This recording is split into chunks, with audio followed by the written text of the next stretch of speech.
My goal is to be competitive and to win. I didn't have the brakes because I lost them on the first lap. They didn't believe me.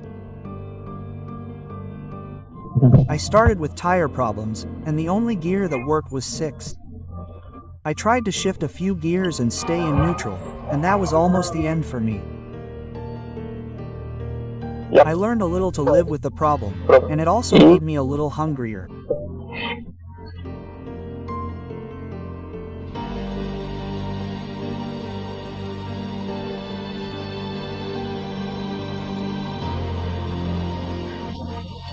And then when I said I didn't have the brakes because I lost them on the first lap in a slide I made when I left the track, they didn't believe me. I said, well, go over there and put your hand on the brake disc, because usually the brake discs on a race car are super hot. Go over there and put your hand on the brake disc. It has to be cold, right? And the brake disc was really cold. I think the desire to win and a bit of recklessness and inexperience led me to do the next one on the brakes, but I wouldn't do it today because the risk is too great. But at the time, it was worth it, and it's a valuable experience for me today. I believed I had what it took to achieve my main goal, which was to one day reach Formula One. But between that and achieving it, there was a huge, unknown void, let's say, right, that I would only know by trying. A series of things that don't appear and that people don't know, but it's a combination. Go for it, mind you. Go for it to break another taboo. You have to prove yourself first to get support, and you need support to get there. My obligation is to give my best, and it really is the fight, to strive to be champion.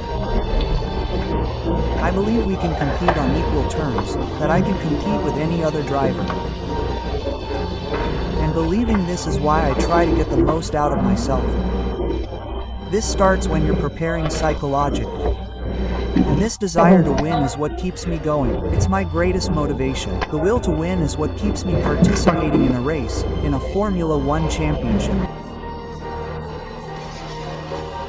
It's like pushing the limits little by little, every year, and one pushes here, another goes there, and on and on. To win, you have to do it for real. You have to always be close to those limits, and it's never ending. I had a very difficult race at the beginning with tire problems.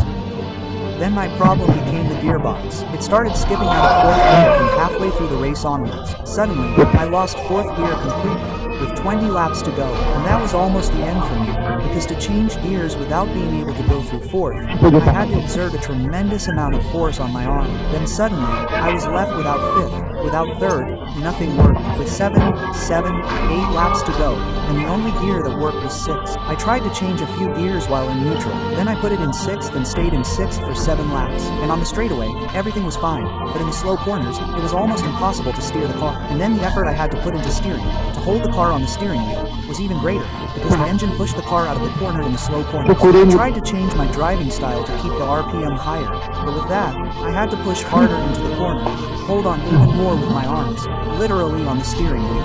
And towards the end, it started to drizzle. I almost went straight at the end of the pit. I thought I wasn't going to win. Then I thought to myself, I said, wow, I fought so hard, for so many years to get to this.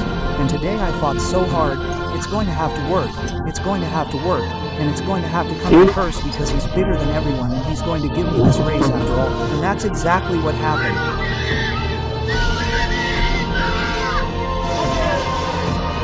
He warns, he points. And we have to fight hard to get there. And I think that this will, this determination, is what ends up giving that extra something that brings victory.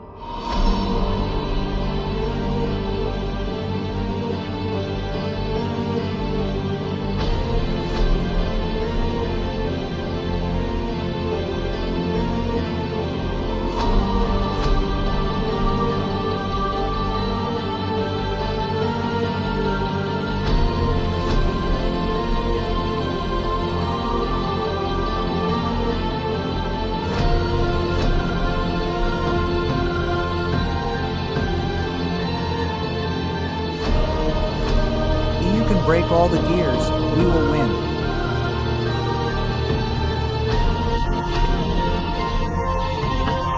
This is a force that is beyond anyone.